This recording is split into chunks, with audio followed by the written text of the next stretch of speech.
Lods, aakyat tayo sa punong bayabas. Kukunin natin yung mga hinog kasi sayang naman pag hindi natin kinuha. Gagamit tayo ng hagdan para tayo ay makaakyat doon sa may bandang taas ng bubong dito sa likod ng bahay ko kasi sayang naman yung bayabas. Saka matamis yung bayabas ko na to, ha. Mga Lods, ang ating hagdan paakyat sa puno ng bayabas kasi ito yung puno, ayan. O, diba? Pilipit pa yung puno. At sa sobrang bigat ni bayabas, ay naku, tumutumba pala siya papunta sa bubong ng bahay dito sa likod. Wait lang. Ayan, naakyat na tayo. Sana hindi tayo mahulog sa hagdan na to. Naku. Ayusin naman natin ng kaunti para tayo ay mahulog. Kawawa naman tayo. Hindi natin na-enjoy yung pagkain ng bayabas. Kasi naglalaglaga na yung bayabas. Ayan, tingnan nyo. Laglaga na siya. Sayang naman. Hindi natin kinuha. So, aakyat tayo para makuha natin yung mga hinog. Ayusin na rin. Ayan.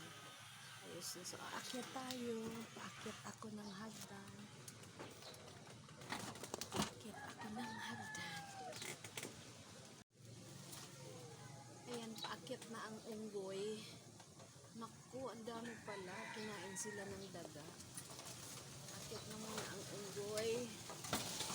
Ayan, mga Lods. Kasi sayang yung mga bayabas. Hinog na sila. Wait lang, nasaan na ba yung mga hinog ka? Kanina nakita ko marami. Tapos nung nakaakyat na ko, hindi ko na sila makita. Nahanap ko yung mga hinog. Ayun, hinog siya. Ayun, hinog siya. Kita nyo, Lods. Ayan, wow, laki-laki siya ng konti. Tapos, kasi yung daga, kinakain si bayabas. Ayun, kinakain pala ni daga si bayabas. Ayun. Meron pa doon na ganda-ganda. Ubusin natin siya kasi marami ng hinog. Tapos, yung mga daga naman, pag hindi mo inalis yun, at kinuha yung mga bayabas. Sila sa bahay ko. Kasi mahangin, kaya tumutumba yung yung puno ng bayabas ko. So, wait lang mga Lods, stop ko muna tong video kasi kukunin ko yung mga hinog.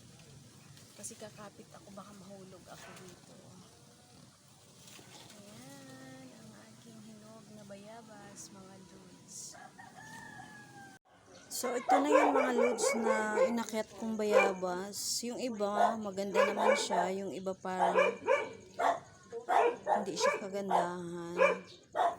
Hindi na ako nag-video ng pababa ako ng hagdan kasi nangangatog yung tuhod ko na mga Lods. Ayan.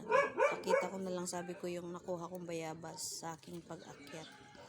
Nahirapan ako. Tapos yung kasi buho ko sumabit sa mga sanga ng bayabas, mga sabog-sabog na. Kaya hindi ko napakita yung mukha ko. Nahiya po ako.